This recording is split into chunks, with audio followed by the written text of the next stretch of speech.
student loan debt weighing in at more than $1.1 trillion. Well, it's no wonder Wall Street is backing companies that say they can cut student debt. So is this too good to be true? Joining me now, Mark Kantrowitz, Senior Vice President of Advisors.com, a college financing education website, and a good one. Mark, thanks for coming on the show tonight. Appreciate it. So these companies, Common Bond, SoFi, they're becoming very common. Wall Street pumping them out now, and behind these companies, big investors. Tell me what do they do for you that you can't do yourself? Well, they refinance the loans of borrowers who have excellent credit. Can I do that myself?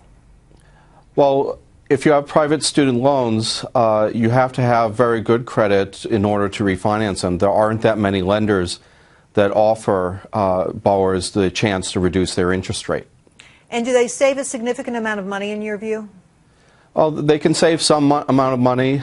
Sometimes they overstate the amount of savings. It's not just the interest rate, it's also a change in the repayment term, which is something that you could do on your own.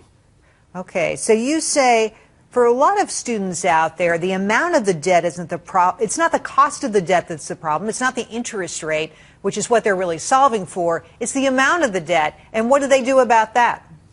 Well, they aren't forgiving the principal of these loans. They are simply reducing the interest rate. Even if you were to get a loan with a zero interest rate, you'd still have to pay back the principal balance. And that's what we're talking about here. People are facing tens of thousands of dollars. Some folks, I saw a loan amount the other day, $200,000 for somebody. How are they ever going to pay that back?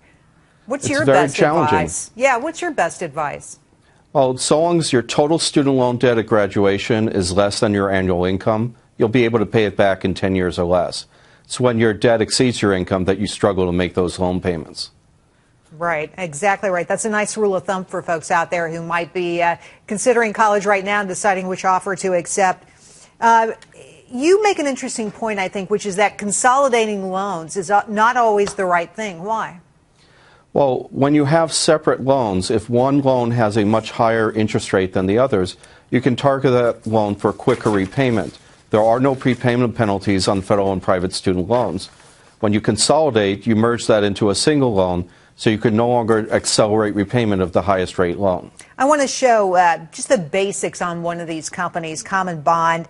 They offer fixed rates of 3.89% to 7.24%, variable rates that go to 5.67%. They refinance up to $220,000. Do you think a lot of people are going to take advantage of these offers? Well, the main problem is whether you're going to qualify for these loans. They mainly target graduate and professional school students who have excellent credit and get good jobs after graduation. If you're struggling to repay your loans, you're not likely to get one of these refinances. This just plagues people for years and years. I want to show some numbers from Pew Research.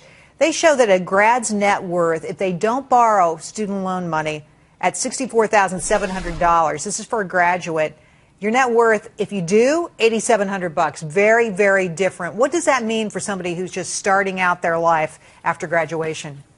Well, people who graduate with too much debt tend to delay life cycle events because every dollar in loan payments is a dollar less available for other priorities like buying a car, getting married, buying a house, saving for retirement. All of that gets delayed.